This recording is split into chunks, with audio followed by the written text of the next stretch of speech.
Hi YouTube, welcome back to Wtf Rc Cars.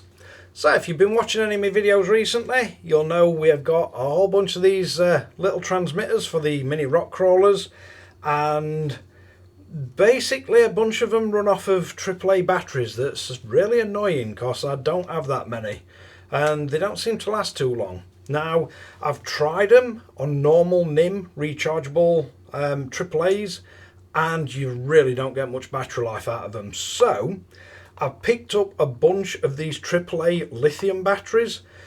Big difference between them: your normal rechargeables are nominal voltage 1.2, your alkaline batteries are 1.5 volt, and these new lithiums are all 1.5 volt.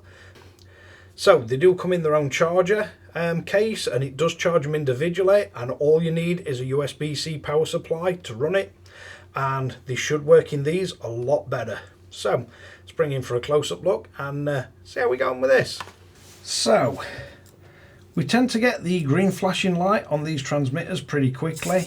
I've not even run one full battery through this, and already we're starting to get the low battery warning light, and it does make the transmitter start disconnecting, so you end up with this light sort of temporarily going off, and you'll notice it'll like twitch the steering and that now and again. But yeah, it's basically just telling you the batteries are going flat, and it does make the RC twitch. So if you do notice your little crawler sort of twitching and jumping.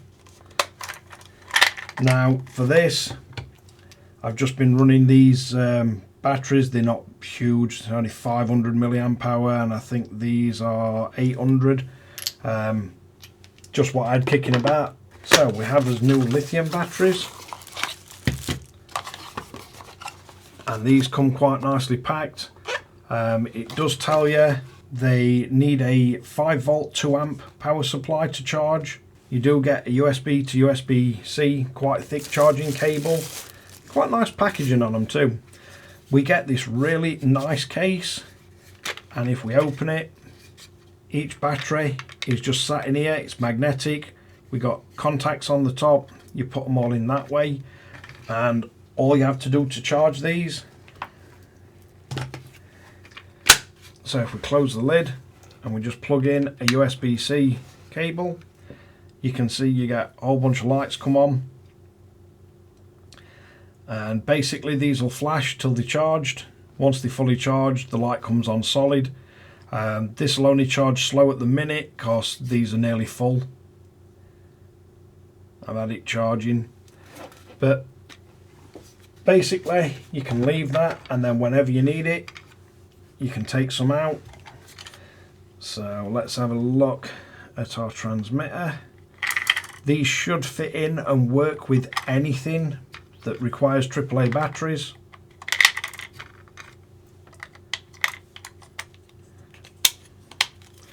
So if we put that in and close it, if we power on, we now don't get the green light flashing. If we power up as RC, should get much smoother operation.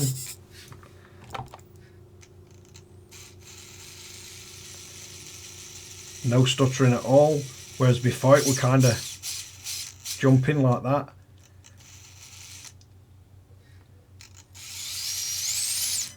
But it's certainly one thing to look for on any of these mini crawlers. If you do get erratic behaviour or the light sort of flickering, you can also be if you don't have the throttle centre point quite right, so you'll get it changing between red and green. But it's a dead giveaway if the light starts flashing and this is flashing, and when you turn it sort of jump like that, it's usually the batteries. But these in the transmitters should last a hell of a lot longer. You can also take them to track with you, and if you want to recharge them part way through, you can just shut the case. You don't have to have them all in. So if we just plug this charge cable back in, it'll check, see which batteries are in, and then it'll just go to the ones that are in and start charging them. It does, if you notice the wattage that's drawn, it's a soft start as well. so it doesn't just go into fast charge. Depending on what charger you use, depends on how quickly they'll charge. They really don't take that long, but it's just really handy. You can leave this in, and then whenever you chuck the batteries in, you just close the lid and it'll start charging. Surprisingly, not very expensive either for the battery and the charger. I think they're only about 20 quid, and you do get a really nice thick USB-C to USB-C cable with them. But yeah, certainly if you've got any of these RCs that come with the transmitters that need the AAA batteries, definitely going to be a godsend. And you don't get the problem of your batteries going flat really quickly. But yeah, just thought I'd share that with you. Something I've picked up. But let's wrap this one up. So yeah, there you have it. Only been on a few minutes and they've all gone green. So they're fully charged. Really nice case. Nice to keep your little batteries safe. They do seem to last an awful long time, and they are very quick to recharge. So yeah, just nice to have an alternative.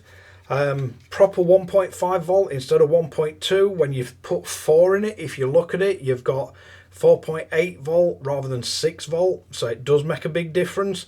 I think my math checks out there. And it's just that the battery chemistry is more closer voltage wise to an alkaline battery than it is to a NIM. And especially with these being so small, once you've got a transmitter that's meant to have 4 alkaline batteries, so it's looking for 6 volt to start with or just above 6 volt, your cutoff is going to be where an alkaline battery, or where these would be getting to the point where they're going flat. Your NIM battery might only be halfway through its life, but the voltage has already dropped to the point where the transmitter starts going into like low power mode. So even if you got like a 1000 milliamp hour NIM battery, you may only be getting 500 milliamp out of it before the voltage drops to the point where the transmitter's sort of losing connection with the RC. Hopefully that makes sense. Thanks a lot for watching WTF Rc Cars. Don't forget to like and subscribe, hit the notification bell, share to friends and family, and catch you guys again in the next one.